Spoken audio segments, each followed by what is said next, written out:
I don't know if there has been a single international break where all the Barcelona players have returned without injury. And this time it has consumed the most important player for Barcelona, that is Raphinha. And honestly, this couldn't come at a worse time. Because out of the next 4 matches, Barcelona are playing Atletico thrice in a span of literally 10 days. We are playing 3 matches against a team which requires the most intense physical battle. So the question is, how can this injury affect the entire season of Barcelona and what they can actually do to deal with this? Before we talk about that, let's understand where Barcelona stand right now and which are the exact games that Raphinha will be missing. In the league, currently Barcelona are sitting at the top of the table with just 4 points ahead of Real Madrid. The 4-point lead at this stage of the season, with all these important games coming in for Barcelona, is a narrow lead indeed, which puts more pressure on Barcelona to win this game against Atletico, where Barcelona will be going without Raphinha for the first time. And these are all the games that Raphinha is supposed to miss. 3 games against Atletico and the Catalan derby,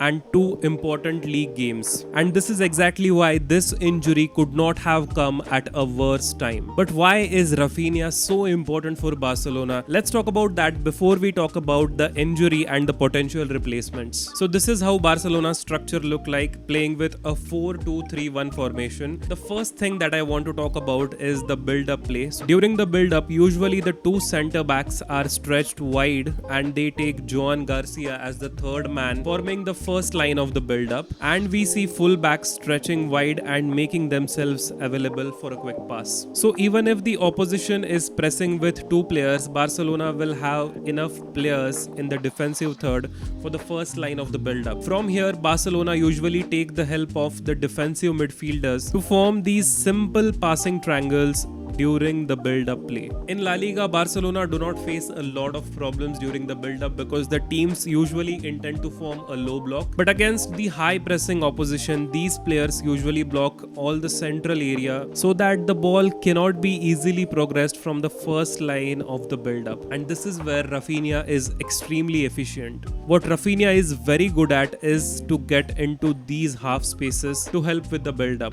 Once Raphinha drops into this area, Barcelona have numbers advantage on the wing and the ball can be easily progressed through these lines. This is where we see this movement from Fermin, who makes himself available, and Barcelona can swiftly get the ball into the final third and start their attack.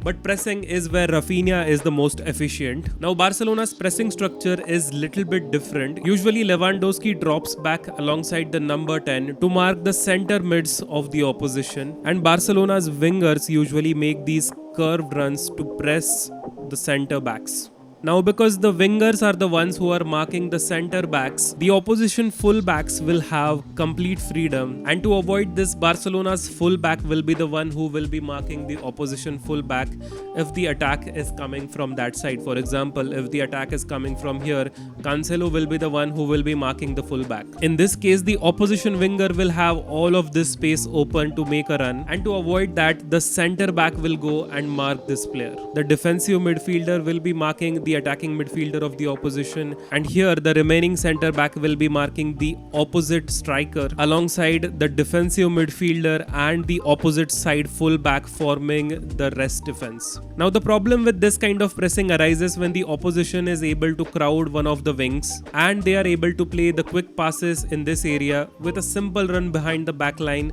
the opposition winger can get all of this space to run into, and things can get extremely difficult for Barcelona. And this is where Raphinha is crucial for Barcelona, because the entire pressing structure depends on how the first line of pressing is operating. If Raphinha is shaky in this area, if he is lazy to let the ball go, Barcelona can easily get counter-attacked through the wing play of the opposition. Other than that, in the final third, the attacking output from Raphinha is just unmatched in the entire world. He is clinical in front of the goal, his crosses are elite, and the entire team looks completely different when he is playing. Raphinha is also very important for Barcelona when it comes to set pieces. He is the one who is taking the corners from the right side, and he is also marking the near post during the opposition corners. So it is very clear that Raphinha is one of the most important players for the team.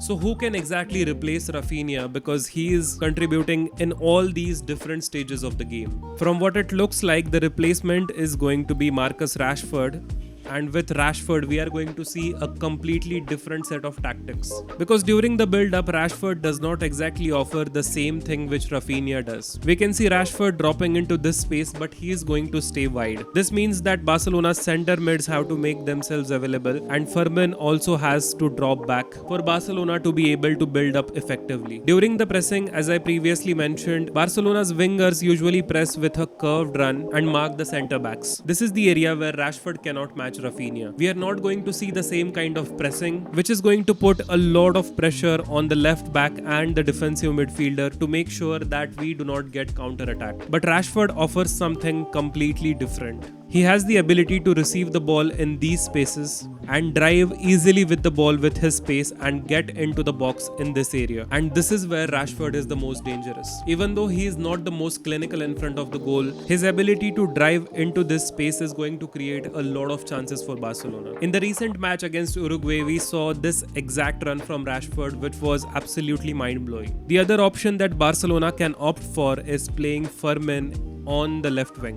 with Dani Olmo playing as the attacking midfielder. If Fermin is playing on the left wing, he is going to drop into these half spaces and operate more centrally, which is going to keep the structure a bit similar to that of having Raphinha. The other advantage of playing Fermin on the left wing is that Barcelona can form a numbers advantage into the midfield, and Barcelona can control the game a little bit more in this area. But we have seen Fermin operating on the left wing during the last part of the last season, and honestly he is not that efficient on that side. What I absolutely don't want to see is Ferran Torres playing on the left wing. We have seen that against Atletico in the first leg, and he is completely useless on that side. And therefore, I think that Rashford is going to be the replacement for Raphinha. He is a like-to-like match, and he offers much more than other players can offer on the left wing. This is the exact time where Rashford and Rooney need to prove themselves. They need to step up their game, otherwise Barcelona are in big trouble. If you have your own tactical views or opinions about Raphinha's injury, do let me know in the comments. As always, thanks for watching. I'll see you in the next one.